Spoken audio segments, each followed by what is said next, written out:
Hey everybody, and welcome to Down the Middle. I am your host, Wwe Ortega, and unfortunately, my partner, my father, Marlon Ortega, is not going to be here today because he was so irate after the first match of tonight's pay-per-view that he decided to bail out of this.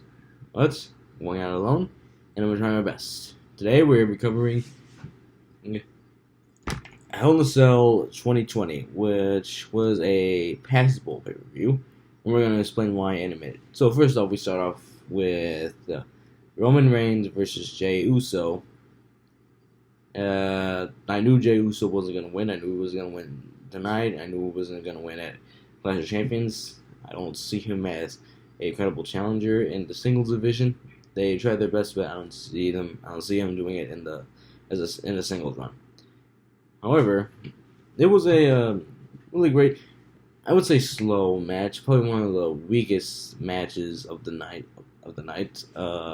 Roman Reigns and J Uso did everything they could to put on a great match with great storytelling and emotional, driven, traits. Where Roman tried to do everything he can to make J Uso quit, either drive-bying him into the post, drive-by him. J Uso, when his head is in between the post and the steps, whipping him with a long leather strap. By the way, J Uso cursed during that exchange, which I hope everybody else got caught. It wasn't just me. Then Roman Reigns traps him with heel steps, monologuing and dialogue going around, and referee did everything they can. The referee stole this, saying that we need to stop it. He's your cousin after all. They really tried to make it emotional as possible, which they tried to do with this match and with the match at Clash of Champions as well. Then Jimmy Uso comes down and tries to stop it, and Reigns gets him in that guillotine submission, and that makes Jey Uso submit, or I say I quit. It was really I would give it a C. A C. I think it was okay match, but not match of the year, I would say. Either way, Roman wins and retains the championship, and I hope Roman gets to feud with someone else other than J Uso, because we would like to see that. And then we go on to the next match of the night, which is Elias versus Jeff Hardy. This one was one of those matches where, someone needs to have a match. It was a filler match, ended in a DQ. It looked like Jeff Hardy was going to go for a swanton bomb outside of the ring onto the apron with Elias in there, which I'm lucky he didn't. With the match ended in a DQ, which is okay with me because this match, I feel like it didn't really need to happen. This is not a Raw or Smackdown match. There's a match that didn't need to happen on a pay-per-view. So yeah. So let me move on to The Miz versus Otis, and the Money in the Bank briefcase is now on the line. This match was a pretty good match for Otis, I would say. We don't really see Otis pulling off those good matches. It wasn't a 5-star match, but it was a good match for Otis. The story behind this is that Miz wants to take the Money in the Bank briefcase from Otis because he hasn't been that smart with it. But then, in the closing moments of the match, after John Morrison gets ejected from the match, the Miz and Otis have pull off some more action, and then I don't know if this was planned or botched. I'm pretty sure it was planned, but Otis gets pushed into the ropes, and Tucker, Otis's tag team partner, nails him with the briefcase. So that means Otis lost, and because of that, Otis loses the Money in the Bank briefcase to the Miz, and now Miz is Mr. Money in the Bank. I would say this is interesting. I wouldn't say it was good. It was interesting because, one, This is a great turn for a direction for Tucker, and two is because Otis and Tucker have been drafted to different brands, so we can't really keep up the friendship part between them. So yeah, Otis loses the money in the bank case. Tucker turns heel, and it was a good match. It was a really good match. And now we get to possibly the match of the night, or possibly the match of the year. Sasha Banks versus Bayley for the Smackdown Women's Championship. This match was absolutely perfection. This match had it all. Insane spots, good storytelling, great character work by both ladies, Bayley and Sasha. Bayley throwing Sasha into like some canes with her throat. Bayley hitting Sasha with a kendo stick while Sasha is strapped in the ropes. Sasha hitting a springboard, a high diving meteora.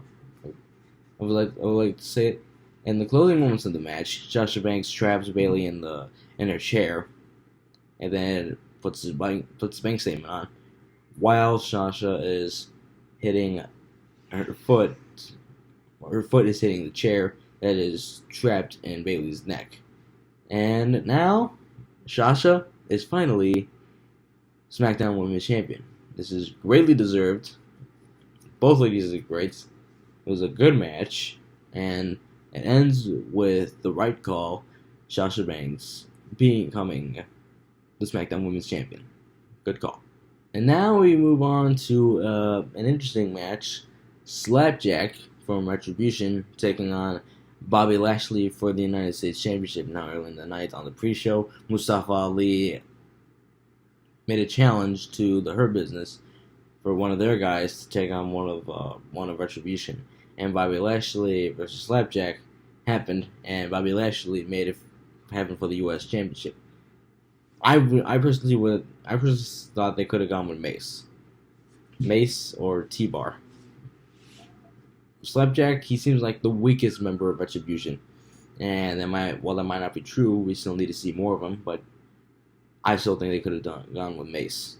Anyway, yeah, this match was a total squash match. I mean, Slapjack, he gets some offense in, like he does like a really cool running DDT, but Bobby Lashley took advantage and retained the U.S. Championship, and I'm already losing hope. This is the second time in a week where they've had Retribution lose to the Hurt Business. Like, if they want to look like a credible threat, they need to like give them some wins. Hopefully that happens tomorrow night with Retribution. Hopefully if they challenge the Hurt Business again, they need to do it with a win. They need to beat the Hurt Business because Retribution needs to keep themselves like a threat. And another thing, that you can't have the Fiend and Retribution on the same show. To me, they're like special attractions. Like when you see them, like they give that special aura that makes them believable. And we can't have two of those on the same show. We should have like one on Raw and one on SmackDown. But somehow Retribution and the Fiend are on the same show. Anyway, back to the match. Bobby Lashley retains, and hopefully Retribution does get some payback against the Hurt Business tomorrow night on Raw. And then finally, we move on to the main event. Drew McIntyre versus Randy Orton for the WWE Championship. Now, the way this match began was also great. Randy Orton pretending to be a cameraman to try to sneak attack Drew. Obviously didn't work. Drew caught him. But then Drew and Randy, they have another good match. And their trilogy, you know, Randy and Drew have put on some incredible matches at SummerSlam and at Clash of Champions.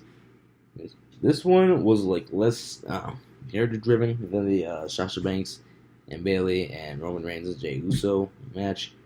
But I would say this match was really good. You know, we at least got to see them on top of the cell, and Drew McIntyre takes a nasty bump from the cell onto the announce table.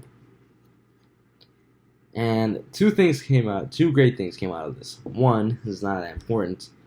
Finally, we have a Hell in a Cell main event that didn't end on a technicality. This 2018, it ended in a no contest.